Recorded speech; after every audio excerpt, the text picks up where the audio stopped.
Marlon Vera n'est plus qu'à quelques jours de combattre pour la ceinture des poids coqs de l'UFC. Chito est l'un de mes combattants préférés, mais soyons honnêtes, il ne mérite pas sa chance au titre. L'Équatorien a obtenu ce combat après une victoire très timide contre Pedro Munoz et surtout, il s'est fait ouvrir en deux par Cory Sandhagen il n'y a même pas un an. La raison pour laquelle il est dans le combat principal de l'UFC 299, on la connaît. Il a battu Sean O'Malley en 2020 et si on est sincère, l'UFC le voit sûrement comme une défense de titre relativement facile pour le nouveau chouchou de la promotion. Aussi, c'est un combattant populaire qui sait vendre les combats et la combinaison des deux hommes fait de cet affrontement un moment très attendu. Cela étant dit, petite parenthèse, mais si Sean O'Malley était une aussi grosse star que ça, l'UFC n'aurait pas besoin de construire une carte titanesque en dessous de lui. Avis peut-être impopulaire, mais d'une façon générale, je trouve que l'UFC fait plutôt un bon taf pour conserver la légitimité sportive de ses combats de titre. Alors oui, il y a des écarts, mais d'une façon générale, la quasi-totalité des combats de titre sont justifiables. Mais parfois, ce n'est simplement pas le cas, qu'il s'agisse de combats qui privent un challenger légitime d'une chance à la ceinture, ou simplement un passe-droit donné à un combattant populaire, l'UFC a aussi fait des écarts gigantesques par moment. C'est ce qu'on va voir aujourd'hui d'ailleurs. Je ne parlerai pas des combats pris en short notice, puisque parfois la promotion n'a tout simplement pas le choix, mais pas besoin de s'aventurer du côté de Joe Soto de la force, on a déjà de quoi faire avec les décisions prises sur le long terme. Dommage que Stipe Miocic contre John Jones n'ait pas encore eu lieu, parce qu'on aurait eu droit à une première place de choix. Une fois que cela est dit, vous êtes sur la chaîne des Journeymen, et voilà 10 challengers qui ne méritaient pas leur chance à la ceinture. Numéro 10, Colby Covington, UFC 296. On entame cette liste avec son exemple le plus récent, celui de Colby Covington lors de l'UFC 296. Ce qu'il faut commencer par dire sur son combat contre Leon Edwards, c'est qu'au moins on a eu le temps de le voir venir. Cela faisait des mois et des mois que Dana indiquait que Colby serait le prochain challenger à la ceinture. Mais ce n'est pas parce qu'on a eu le temps de s'y faire que ce combat a plus de sens. Et pour cause, rarement un combattant aussi inactif que lui a été autant récompensé tout au long de sa carrière. On aurait pu parler de la vitesse à laquelle il a obtenu une seconde chance à la ceinture de Kamaru Usman, mais pour cette vidéo, on va se contenter de son combat contre Leon Edwards. Cela faisait plus de 18 mois que Colby n'avait pas fait d'apparition dans l'octogone lorsqu'il a combattu de nouveau pour le titre. Son dernier combat, une victoire contre Jorge Masvidal qui était au milieu d'une série de 4 défaites qui allait mener à sa retraite. Pire encore, il n'avait battu aucun combattant qui était classé au jour de l'UFC 296. Entre-temps, plusieurs athlètes avaient œuvré durement pour obtenir une chance au titre. On pense bien sûr évidemment à Belal Muhammad qui a remporté 3 combats contre 3 combattants classés en l'absence de Colby. Bref, alors que Dana passe ses journées à répéter aux combattants qu'il faut rester actif, il semblait qu'il récompensait un athlète qui a mis un point d'orgue à faire l'inverse. Certes, Colby vend les combats et donne de sa personne, mais une fois l'UFC 296 venu, tout ça est un petit peu tombé à plat. Il était plus gênant qu'incisif, plus insultant que drôle, et dans la cage, il n'a tout simplement rien fait. Probablement entamé par son manque de rythme, il a paru hors de forme et emprunté et n'a jamais été menaçant contre Leon Edwards. Un combat non mérité et inutile pour un athlète à la carrière bien étrange. Numéro 9, Brock Lesnar, UFC 91. Une chose dont on est certaine à l'UFC, c'est qu'être une star, ça paye. Brock Lesnar est finalement le premier gros exemple de privilège accordé en fonction de la valeur commerciale. On l'avait déjà un peu vu avec Ken Shamrock ou Tito Ortiz, mais jamais à cette échelle-là. Alors qu'il n'avait combattu que 3 fois dans l'octogone, dont une défaite, Brock s'est vu offrir un combat à la ceinture de champion des lourds de Randy Couture lors de l'UFC 91. Vous savez qui aurait pu être une bonne alternative? Frank Mir, qui venait littéralement de battre Brock Lesnar et qui a été programmé dans un combat pour une ceinture intérimaire à la place. Si Brock est la preuve qu'être une star globale permet d'outrepasser les challengers légitime, il est aussi la preuve que ce n'est pas un frein au succès. En effet, à la surprise générale et pour le plus grand plaisir de Dana White, Brock a battu Randy Couture et il est devenu champion du monde, réalisant l'exploit de remporter une ceinture pour son 3e combat à l'UFC. Cette chance n'était bien sûr pas méritée, mais à un degré tel que ça n'a dérangé personne. Surtout, comme bien souvent depuis, l'appétence pour un combat d'une méga star comme Brock a largement surpassé l'envie que la logique sportive soit respectée. Je ne me permettrai pas de traiter l'audience d'hypocrite, mais généralement, l'indignation générale concernant un traitement de faveur n'a lieu que lorsque ce n'est pas quelqu'un de très apprécié. Brock, lui, est une star internationale qui plaisait au grand public, donc c'est un petit peu passé comme une lettre à la poste. Numéro 8, Chael Sonnen, UFC 159. Chael Sonnen est la démonstration parfaite qu'avoir du charisme et du bagou permet d'obtenir des opportunités bien plus importantes que son niveau réel ne devrait lui permettre. Ce n'est pas pour dire que Chael n'était pas un bon combattant car il était très bon, mais c'était surtout un très bon poids moyen. Le faire affronter John Jones pour la ceinture des mi-lourds alors qu'il sortait d'une défaite par TKO n'avait pas vraiment de sens. De son propre aveu des années plus tard, Chael ne pensait pas qu'il pouvait battre John Jones, mais il a bien sûr accepté le combat pour des raisons financières. Et il aurait été stupide de pas le faire si on est honnête. Une fois que cela est dit, on sent que l'UFC était en panne de challenger crédible, ce qui est un sérieux témoignage de la la qualité du règne de John, car en tout juste 2 années de domination, il avait déjà fait le tour des lourds légers. Chael en revanche était un choix étrange, et même si ce dernier pourrait vendre de la glace aux Esquimaux, disons qu'il était un peu difficile de l'envisager battre un champion aussi dominant. Il n'avait pas combattu chez les lourds légers depuis 2005, et il y avait une différence de poids, de niveau et d'âge qui était trop conséquente. Bref, Chael est un très bon vendeur, il a assuré la tournée médiatique avec brio, mais dans l'octogone, il n'a pas passé le premier round, un résultat qui n'a pas surpris grand monde. On espère juste que Sonnen a été payé convenablement pour ce combat. Numéro 7, Jeremy Horn, UFC 54.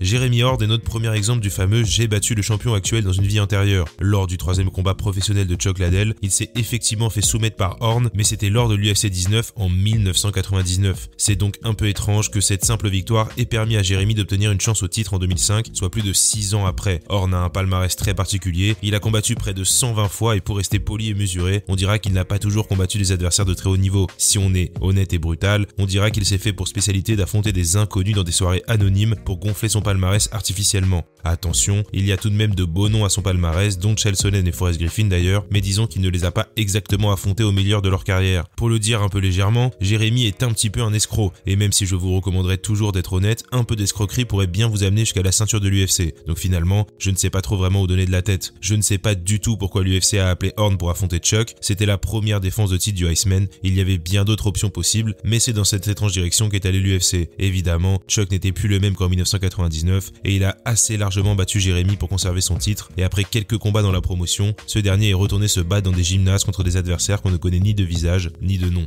Numéro 6, John Lauber, UFC Brésil. J'ai collé Jeremy Horn à John Lauber parce que la raison qui a poussé l'UFC à lui donner une chance à la ceinture est la même que celle de son compatriote. Sauf que cette fois-ci, les circonstances sont encore plus douteuses. John avait battu Frank Shamrock par décision en 1997 après un round de 30 minutes absolument soporifique. Et lorsque Shamrock est devenu champion de l'UFC quelques temps plus tard, cette victoire a soudainement pris beaucoup de valeur. Problème, après avoir battu Frank, John Lauber n'a remporté aucun de ses 6 combats suivants. Ce qui est un petit problème lorsqu'il faut vendre sa crédibilité en tant que challenger à la ceinture. Son palmarès officiel était de 3 victoires pour 6 défaites et 2 matchs nuls, donc autant dire qu'on était loin de la flamboyance de Shamrock. Et d'ailleurs, même pour l'UFC c'était un risque inutile parce que John Lauber se faisait décimer par tout le monde, donc à quoi ressemblerait l'UFC en termes de crédibilité si son champion du monde se faisait battre par un combattant de seconde zone. Heureusement pour Frank et pour la promotion, il a aisément disposé de Lauber en quelques minutes. Ce dernier ne combattra plus jamais à l'UFC et continuera ses performances décevantes, accumulant seulement 2 victoires supplémentaires en 7 combats avant de prendre sa retraite.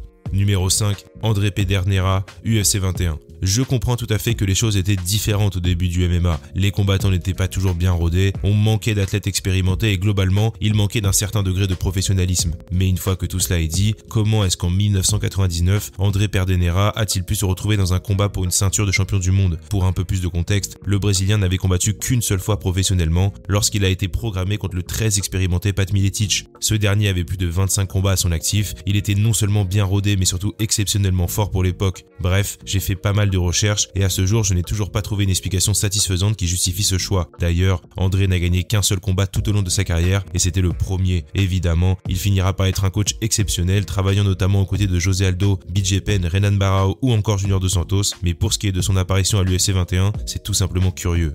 Numéro 4, Yoel Romero, UFC 248. Fut un temps, il semblait que Yoel Romero pouvait obtenir des chances de titre comme bon lui semblait. Yoel a combattu 4 fois pour une ceinture à l'UFC, il en a perdu 3 et a raté la pesée de la seule instance qu'il a remportée, donc il est reparti bredouille. De toutes ces chances obtenues, aucune n'a paru aussi peu méritée que celle de l'UFC 248. Et pour cause, lorsqu'il a obtenu l'opportunité d'affronter Israel Adesanya, Yoel n'avait pas remporté de combat depuis plus de 2 ans. Il avait raté la pesée lors de 2 de ses 3 dernières sorties et surtout, il restait sur 2 défaites consécutives. Autant dire qu'il était un peu difficile de justifier qu'il était un challenger crédible et méritant.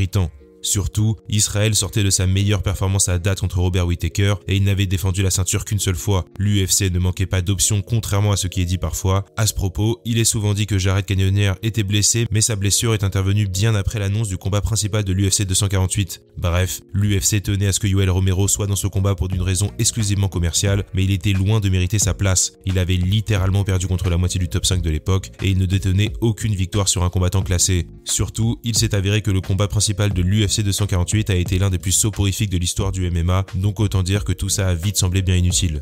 Numéro 3, Justin Eilers, UFC 53. Celle-là est vraiment étrange, laissez-moi vous expliquer. Lors de l'UFC 51, Justin Eilers a affronté Paul Buentello et il a mangé un KO assez tonitruant. Quelques mois plus tard, lors de l'UFC 53, Andrei Arlovski a besoin d'un adversaire pour combattre pour une ceinture intérimaire. L'UFC décide donc de se tourner vers Justin Eilers, qui vient pourtant de perdre assez durement par KO. Vous vous dites peut-être que c'est par manque d'options, mais détrompez-vous, Paul Buentello est littéralement présent sur la carte de l'UFC 53. Imaginez-vous 30 secondes être à sa place, vous devez combattre en ouverture de la carte principale, pendant que le mec que vous avez mis KO il y a quelques mois est dans le main event et a une chance de devenir champion du monde. À l'époque, ça a déjà intrigué quelques personnes et l'UFC a déclaré que Paul n'avait pas été déclaré apte à temps pour combattre dans le main event, sauf qu'on sait depuis que ce n'est pas une vraie raison. Rico Rodriguez, alors champion incontesté des poids lourds, a mis la pression à l'UFC pour que la promotion se tourne vers son ami Justin Eilers plutôt que Buentello dans l'espoir d'offrir un bon chèque à son camarade d'entraînement. Évidemment, Justin a un peu donné le sentiment d'être le remplaçant du subalterne, sûrement parce qu'il l'était, et il a perdu par TKO dans le premier round. Une mauvaise passe qui va d'ailleurs se poursuivre quelques mois plus tard avec une nouvelle défaite par KO au premier round contre Brandon Vera. On espère qu'il a touché ce bon chèque au moins.